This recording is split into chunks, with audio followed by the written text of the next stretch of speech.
I'll never forget the sound of those sirens pulling up outside my house. Not because I'd done anything wrong, but because I knew exactly who had dialed those numbers and why. You guessed it, Karen. HOA Karen, the self-appointed neighborhood queen who seemed to think her opinions carried the weight of federal law. That day, her entitled stunt crossed the line.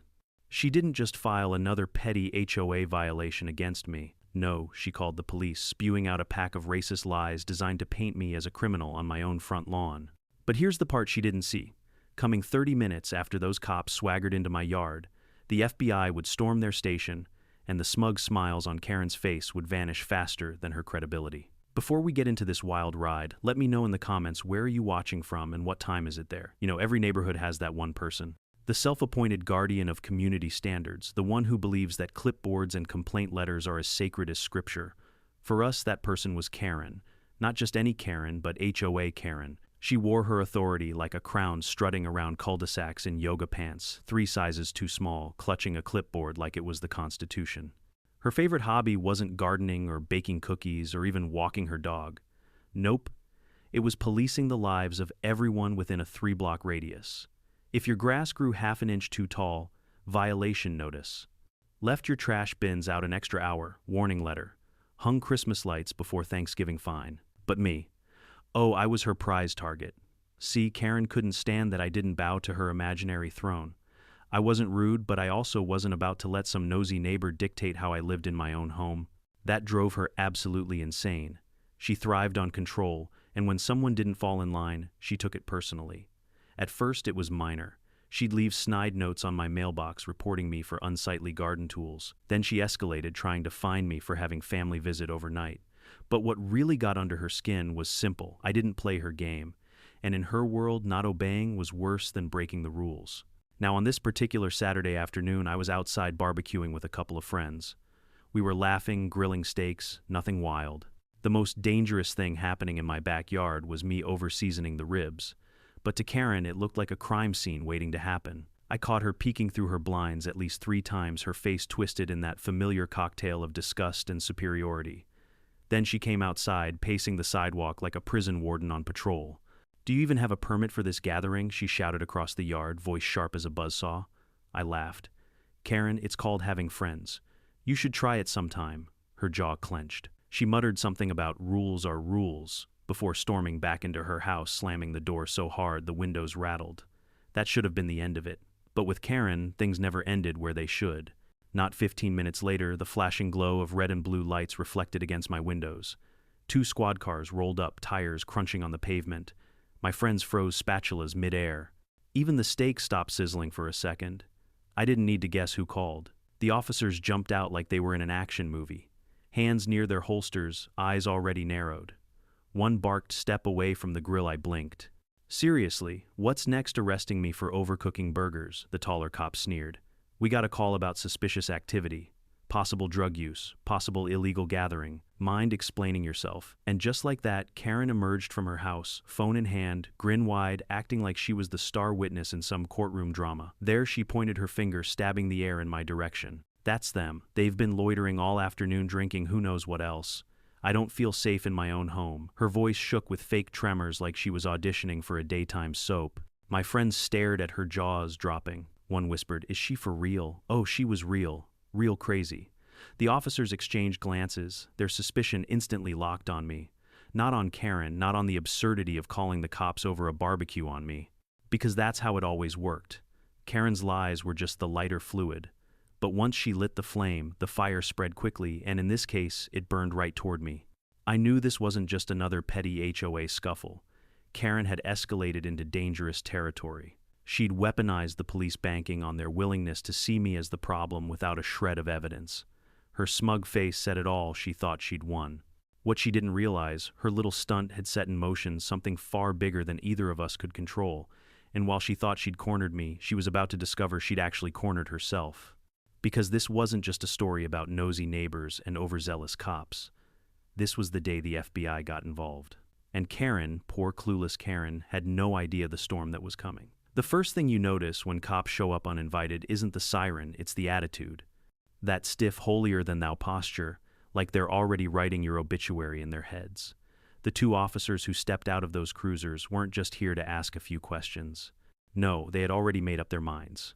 I could see it in their eyes. One was tall with a buzz cut and mirrored sunglasses, the kind of guy who thought his reflection was the law. The other was shorter, stockier, with a smirk that screamed, "I get off on this." Hands where I can see them, buzz cut barked. I was holding a spatula dripping with barbecue sauce. I raised it like I was under arrest for crimes against ribs. My friends shifted uncomfortably, eyes darting between the cops and me. ID smirk demanded. "Now," I sighed. "You're kidding me, right? I'm literally in my own backyard cooking food. Since when do I need a license for hamburgers?" Karen stepped forward, seizing her moment like the star of a cheap stage play. "Officers, thank God you're here. I've been so scared. They've been drinking, being loud, scaring the neighborhood. I think they might be selling drugs." My jaw tightened. Selling drugs. At a barbecue, she really went for the nuclear option, didn't she? Buzzcut turned back to me, his hand hovering near his belt. "We got reports. Matches what we see here. Couple guys hanging out, food, drinks. Looks like a cover to me. A cover I wanted to laugh. Was the potato salad contraband now? Was the cooler of sodas a front for international smuggling? Officers," I said, forcing my voice to stay calm, "you're being played. She's making things up because she doesn't like me. That's all this is. You're wasting your time." Smirk leaned in close, his voice low, dripping with disdain. "Or maybe you're wasting our time. You people always think you can get away with whatever you want." There it was, the venom behind the badge, not even subtle. My friends shifted nervously. One whispered, "Maybe just give them your ID." I shook my head, not because I wanted to be stubborn, but because I knew exactly where this was heading. If I rolled over now, they'd keep pushing, keep demanding, keep inventing reasons to escalate. Karen's grin stretched wider. She folded her arms, soaking in every second of this theater she'd produced. "Why don't you just cuff him?" she suggested sweetly. "For everyone's safety." I raised an eyebrow. "Safety from what, overcooked burgers?" Buzzcut's face hardened. "Step forward. Now." The air in my backyard grew heavy. My friends froze the laughter from earlier, a distant memory. Neighbors peeked through blinds, some even stepping onto their porches, phones already out. The gossip mill was churning. But I wasn't about to let Karen and her pet cops turn me into a public spectacle without a fight. "You've got no probable cause," I said evenly. "You can't just walk into my yard and start barking orders. This is harassment, plain and simple." Smirk chuckled darkly. "Probable cause. You think this is a courtroom, pal. Out here we decide what's cause." Karen clapped her hands together like she'd just scored a point. "Exactly, thank you, officers. Finally, someone is taking this seriously." I turned toward her, giving her a slow, measured smile. "Careful, Karen. You might get exactly what you asked for." She blinked, confused, but only for a second before her smugness returned. She thought the cavalry was on her side. She thought the show was going her way. But while they were busy puffing up their chests, I was busy making quiet moves of my own. See, Karen wasn't the only one with connections. As the officers barked questions and Karen slung accusations, I casually pulled my phone from my pocket. I typed a message, quick and discreet. A single phrase sent to the right number. My phone buzzed back almost immediately. One word, received. I slipped it back into my pocket, calm settling over me like armor. "Look," Buzzcut snapped, "we can do this the easy way or the hard way. Don't test us." I tilted my head. Funny. I was about to say the same thing. Karen laughed. "Oh, please. You think anyone's going to believe you over the police. Good luck with that." But she didn't notice the shift in my eyes. The calm, confidence. The quiet patience of a man who knew the ending before anyone else did. Because while Karen and her boys in blue thought they were writing my story, they didn't realize I was already writing theirs. And the final chapter, it was coming a lot faster than they expected. There's a strange kind of silence that falls right before chaos. The cops stood in my backyard, hands twitching near their belts, Karen hovering like some deranged queen about to watch her subject executed. My friends shifted nervously, exchanging looks that screamed, "Should we leave?" But me, I wasn't about to give Karen that satisfaction. Buzzcut took a step closer, his boots crunching against the gravel. "Sir, I'm not going to ask you again. Step forward. Show us some ID." "ID for what crime?" I asked, my voice calm, almost bored. "Burning ribs. Having too many friends over. Or is it simply existing in a neighborhood where Karen doesn't approve?" Smirk barked a laugh. "You've got a smart mouth. That's going to land you in the back of a cruiser real fast." Behind him, Karen's grin widened. She was loving this. She didn't even try to hide it anymore. Her arms folded, her body angled toward the neighbors who were watching from their porches. She wanted an audience. "See," she called out dramatically. "He's combative. He's refusing lawful orders." This is exactly what I've been warning the HOA about, combative. I raised an eyebrow. Karen, I've spoken fewer words than your last haircut lasted. If anyone's combative, it's the woman fabricating crimes in her head. Karen gasped theatrically, hand flying to her chest. Did you hear that, officers? He's threatening me. Buzzcut's hand hovered closer to his cuffs. That's enough. You're done talking. I held up my free hand, still clutching the spatula in the other, and said, careful now. You sure you want to go through with this? The words hung in the air, heavy-loaded. My friends shot me nervous glances. Karen squinted like she couldn't quite decide if I was bluffing. Buzzcut snorted. Is that a threat? I smiled, slow and deliberate. It's advice. That rattled them more than I expected. Smirk's eyes narrowed, suspicion flickering. He glanced at Karen as if silently asking, what's this guy hiding? Karen, of course, doubled down. Don't listen to him. He does this all the time. He thinks he's untouchable. Show him he's not. Neighbors murmured louder now. Some pulled out phones recording the unfolding circus. Karen noticed, straightened her posture, and started shouting louder, making sure her words carried. She wanted to control the narrative. He's dangerous. He's harassing me. He's Karen, I cut in voice sharp. You're about to dig a hole so deep even your HOA fines can't fill it. That earned me a ripple of laughter from somewhere across the street. Karen whipped her head around, glaring daggers at whoever dared laugh at her performance. The cops weren't laughing. Buzzcut stepped forward again, cuffs dangling from his fingers. Last chance. Don't make me drag you in front of your neighbors. I tilted my head, letting my eyes rest on those cuffs. Funny thing about dragging people away, I said. Sometimes the ones doing the dragging end up in chains themselves. Smirk sneered. You think you're clever. You're not. We run this block. Do you? I asked quietly. Or do you just think you do? For the first time there was hesitation, a flicker of doubt. Karen noticed it, panicked, and jumped in. Don't let him intimidate you. He's bluffing. He's nobody. But even as she said it, I slipped my phone back out, pretending to check a text. My thumb hovered over the screen, then casually tapped once. Nothing flashy, nothing dramatic. Just a small, precise move. Buzzcut's eyes narrowed. Who you texting? I slid the phone back into my pocket. Someone who matters. Smirk laughed nervously. Yeah, who's that, your lawyer? I leaned in just slightly, lowering my voice so only the two officers and Karen straining her ears could hear. You'll find out in about 25 minutes. That froze them. Excuse me, Buzzcut asked, his bravado cracking. I straightened, spatula still in hand, like a badge of defiance. You heard me. You've got 25 minutes to decide whose side you're really on. Karen scoffed loudly, trying to reclaim control. He's bluffing. He's always bluffing. Arrest him already, but her voice shook. Just a little. Enough for me to notice. The standoff stretched on thick with tension. My friends stood frozen, neighbors, whispered, cameras recorded. And in the middle of it all I stood calm, a half smile tugging at my lips. Because while Karen thought she'd orchestrated her perfect show, she had no idea that the real show hadn't even started yet. The clock was ticking. And when it hit zero, everything, Karen's lies, the cops' arrogance, the entire charade would implode, and I'd be right there to watch it burn. There's an art to patience. Karen never mastered it. The cops never respected it. But me, oh, I had patience sharpened like a blade. By this point, we'd been standing in my backyard for nearly 20 minutes. The steaks had gone cold, the neighbors had pulled up lawn chairs like it was free Saturday entertainment, and Karen was buzzing with the giddy energy of someone who thought she'd finally won. Buzzcut twirled his cuffs, leaning closer. You think you're smart, don't you? I know I'm smarter than the circus I'm looking at, I replied evenly. Smirk barked a laugh. Careful, tough guy. You keep talking like that, you'll be enjoying the view from a holding cell. Karen chimed in, practically bouncing on her heels. Yes, take him in already. You're wasting time. He's dangerous. Look at him, defiant, disrespectful. Do you know how many rules he's broken in this neighborhood? I turned slowly, letting my eyes scan the neighbors watching from the sidelines. Some of them shifted uncomfortably. They weren't all Karen's followers. A few of them knew she was lying, but fear and HOA politics kept them silent. So I gave them a show. You hear that, everyone, I said, loudly gesturing toward Karen with my spatula. I'm dangerous because I dared to barbecue in my own yard. Dangerous because I didn't kneel before the HOA queen. Dangerous because Karen decided to pick up a phone and lie. Karen's face twisted. Lies, you're the liar here. Oh really? I leaned closer. Then, tell me, Karen, what exactly did you say on that call? Her lips pursed. She hesitated. Because she knew the truth and so did the officers, but speaking it out loud would expose just how ridiculous her claims were. The silence stretched long enough that I decided to push. You told them I was dealing drugs, didn't you? At a barbecue. I let the sarcasm drip from every word.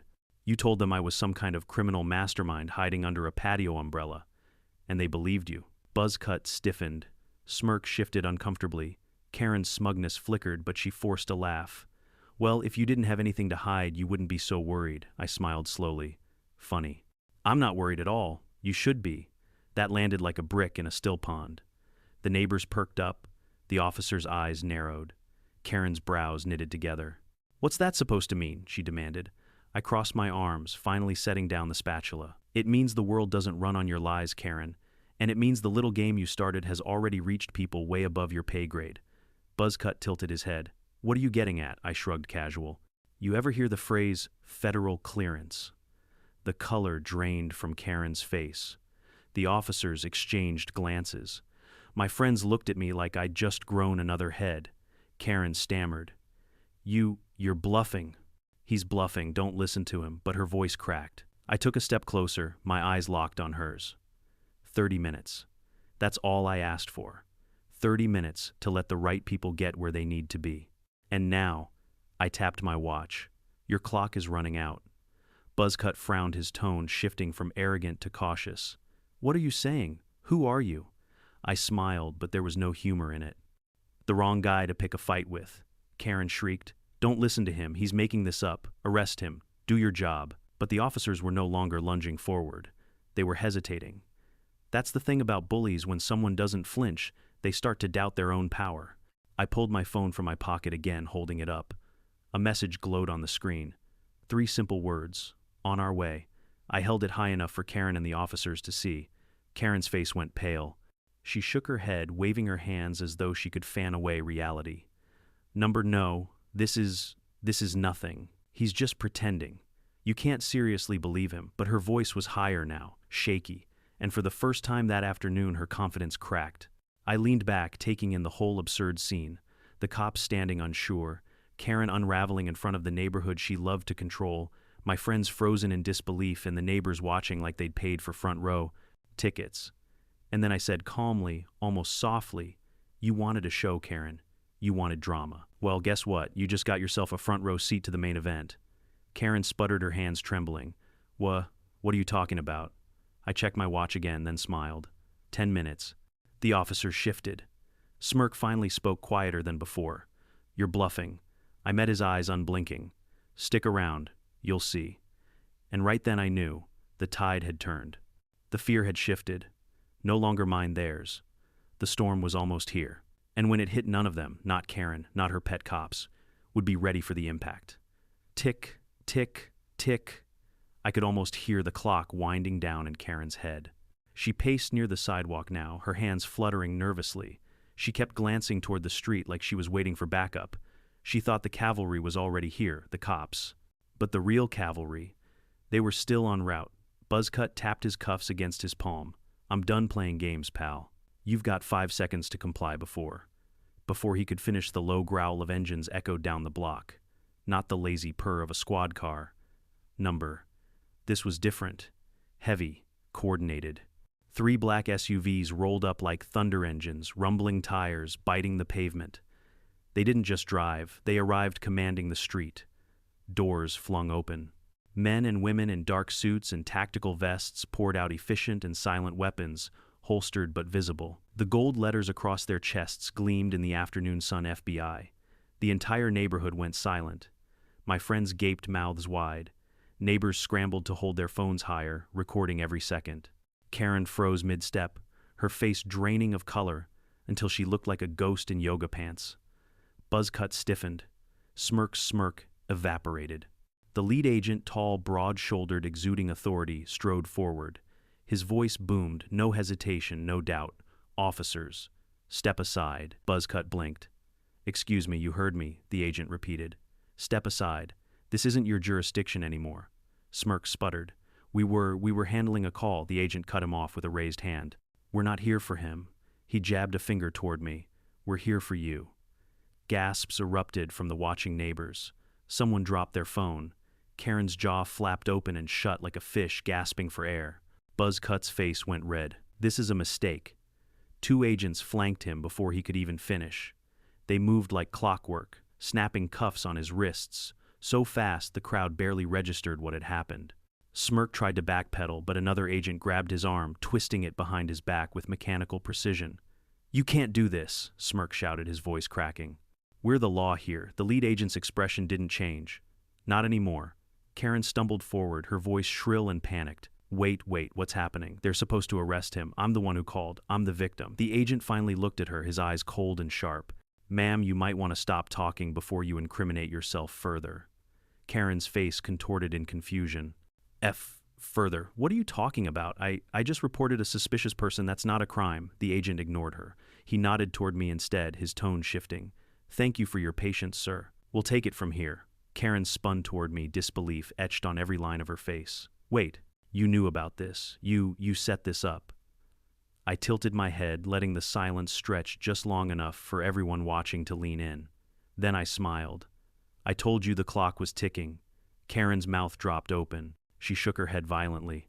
No, this isn't real. This is some kind of mistake. You can't just storm in here and arrest police officers." But that's exactly what they were doing. Buzzcut and Smirk were already being walked to the SUVs, their protest drowned out by the snapping of cameras and the buzz of neighbors whispering furiously. One agent pulled a folder from his vest, flipping it open for Karen to see. "Internal investigation, multiple complaints, pattern of racial misconduct, corruption tied to falsified reports. These men have been under surveillance for months." Karen staggered back, her eyes wide, her body trembling. No, I didn't know." "Didn't know," I said, my voice cutting through the tension. "Karen, you didn't care. As long as they believed your lies, you thought you had power. But power built on lies has a way of crumbling." The neighbors murmured louder, nodding. Phones were raised higher, recording Karen's every flinch, every tremor. The queen bee was unraveling before her hive. She tried one last desperate plea. "I was just following the rules. I was protecting the neighborhood." I stepped forward, meeting her eyes with a calm she couldn't fathom. "No, Karen. You were protecting your ego, and now look where it got you." The lead agent gave a sharp whistle. More SUVs rolled past, heading straight down the street toward the police station. The message was clear. This wasn't just about two bad cops. It was bigger. Karen's knees buckled. She grabbed the fence for support, staring in horror as her allies were driven away in federal vehicles. I turned back to my grill, picked up the spatula, and flipped a steak as if nothing had happened. Then I glanced at Karen deadpan. "Steak still warm. Want some? Oh wait, never mind. It's not on your approved HOA menu." Laughter rippled through the neighbors. Phones captured every second. Karen's face burned crimson, her voice cracking as she screamed. "This isn't over," but it was. She just didn't know it yet. Because once the FBI rolls into your neighborhood, over isn't something you get to decide. If you've never seen an empire crumble, let me tell you, it doesn't happen with a bang. It happens with a whimper. And Karen, oh, she was whimpering. The neighborhood that once trembled under her HOA clipboard now stood as her jury. People weren't just watching anymore.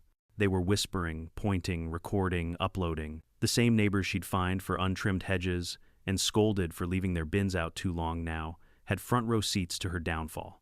Karen clutched her phone like it was a life raft. She frantically dialed a number, pressing it to her ear. "Yes, hello, I need to file a complaint. They're arresting the wrong people." Her words choked off when the line went dead. She tried again, hands shaking, but an FBI agent stepped forward, cool as ice. "Ma'am, I'd advise against making false reports. You've made enough of those for a lifetime." The crowd chuckled. Karen's face flushed, beet red. "You don't understand," she screeched. "I was protecting the community, I was," but the agent cut her off. "From what barbecued ribs, laughter on a Saturday, your neighbors aren't buying it anymore." Karen turned desperately to the people watching. "Don't just stand there. You know, I've kept this neighborhood safe for years. You know, I'm the reason property values went up." A voice from the crowd shot back. "Property values went up in spite of you, Karen." Another neighbor chimed in. "Safe, you made us prisoners in our own yards." The murmurs turned into a wave of agreement. Karen's face crumpled as realization sank in the kingdom she thought she ruled had no subjects left. Meanwhile, the officers she'd counted on for backup were shoved into SUVs' heads, ducked in shame. The neighborhood's children pointed and whispered, "Are they really criminals?" Parents didn't stop them. Nobody rushed to defend the cops. Karen's voice cracked as she shouted, "This isn't fair, She jabbed a trembling finger at me. "He's the problem. He's the one breaking rules. Why aren't you arresting him?" I finally spoke calm and cutting. "Karen, you spent years trying to paint me as the villain. But today everyone saw the truth with their own eyes. And you can't find that away." The laughter that followed wasn't cruel, it was cathartic. A release from years of her tyranny. Karen staggered backward, her once confident stride reduced to shaky steps. She glanced at the FBI agents, hoping for some shred of validation, but they ignored her. She looked at the neighbors, but they turned their backs. Even her fellow HOA board members, who had once nodded along to her tantrums, avoided her gaze. The queen was dethroned. I walked closer, close enough for only her to hear. You thought you had power because you had a phone, a clipboard, and a couple of crooked cops.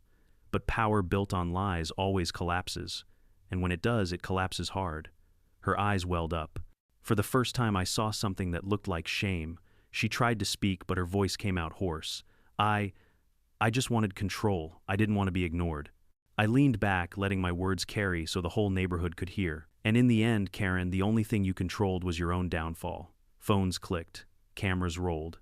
The internet was about to feast. Karen covered her face with her hands, shoulders trembling. But humiliation is a hungry beast, and the crowd wasn't done. A teenager shouted from across the street, "Hey Karen, want to find me for this?" He raised a middle finger high. The crowd erupted in laughter. Another neighbor, a woman Karen had once fined for unauthorized flowers, called out, "Guess your garden of lies finally withered, huh?" Even the kids joined in chanting softly, "Bye-bye, Karen, bye-bye, Karen." Karen turned and ran her once proud stride, now reduced to a stumble. She tripped on the curb, caught herself and scurried into her house, slamming the door so hard the blinds rattled. Silence followed, broken only by the sizzle of forgotten ribs on the grill. I looked at the crowd, lifted my spatula like a microphone and said, "Well, who's hungry?" The neighborhood roared with laughter. Someone even shouted, "Best HOA meeting ever." But behind the laughter was something deeper. Relief. Freedom. A sense that the neighborhood had been released from years of oppression under Karen's self-appointed reign. And as the SUVs carrying the disgraced officers disappeared down the street, everyone knew one thing for certain: Karen would never hold power here again. Her empire was ashes, her reputation shredded, and I was finally free of her nonsense. But I wasn't done yet, because while Karen hid inside stewing in her shame, I still had one last message for her and for everyone else watching. Because the real lesson wasn't about Karen at all. It was about what happens when arrogance, prejudice, and lies finally meet the one thing they can't control: the truth. And that truth, it was about to hit harder than any fine, any rule, or any clipboard ever could. When the FBI SUVs rolled away and the last echoes of laughter faded, a strange peace settled over the street. For the first time in years, the air didn't feel heavy with Karen's constant scrutiny. The neighborhood, my neighborhood, felt lighter. I stood at the grill, flipping the last of the steaks as if nothing had happened. My friends chuckled nervously, still processing the fact that they had just witnessed federal agents cart off 2 cops in cuffs. "Dude," one of them whispered. "What are you?" I smiled faintly. "Just a guy who got tired of being pushed around." The truth was more complicated. For months I'd been quietly assisting in an internal investigation. Not undercover, in some Hollywood sense. I wasn't wearing wires or carrying a badge. But I had eyes, ears, and evidence. The FBI needed people like me, everyday citizens who'd seen misconduct firsthand. Karen's little stunt had simply accelerated the inevitable. And in that moment I realized something. She hadn't just humiliated herself. She had handed me the perfect ending to a long, ugly chapter. Neighbors approached cautiously, as if they were testing the boundaries of this new reality. One man clapped me on the shoulder. "We've all wanted to say something for years, but she made life miserable for anyone who spoke up. You stood your ground. Respect." A woman added, "She fined me for letting my grandkids play chalk games on the sidewalk. Said it was graffiti. I hope she never shows her face at an HOA meeting again." The crowd nodded, voices growing braver with each shared grievance.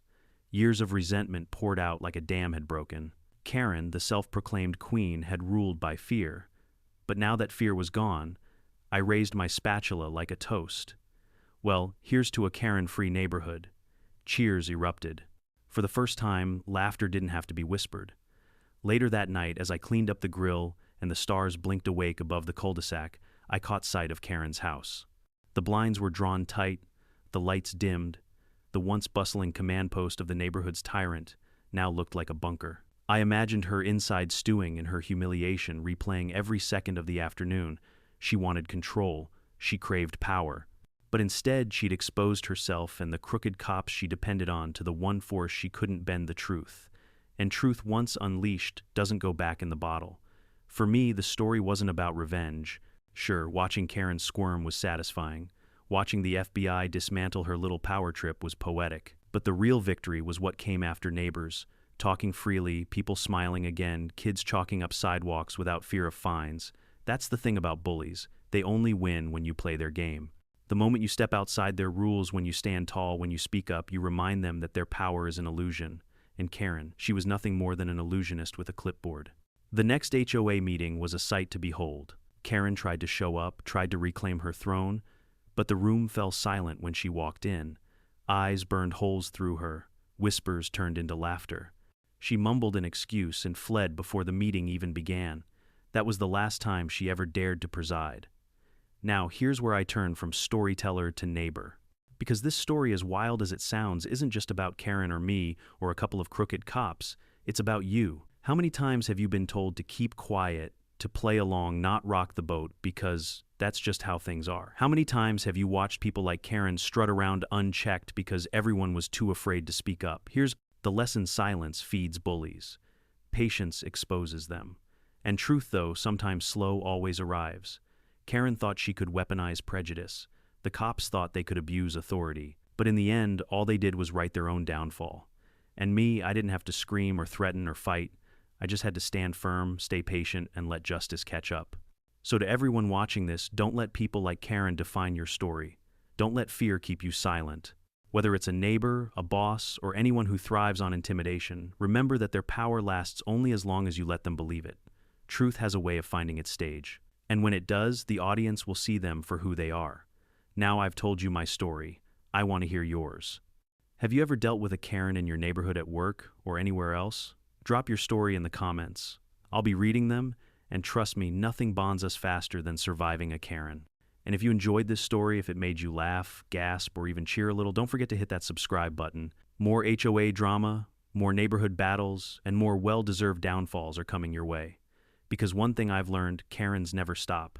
But neither do we. At the end of the day, this story isn't just about Karen or crooked cops or even the FBI.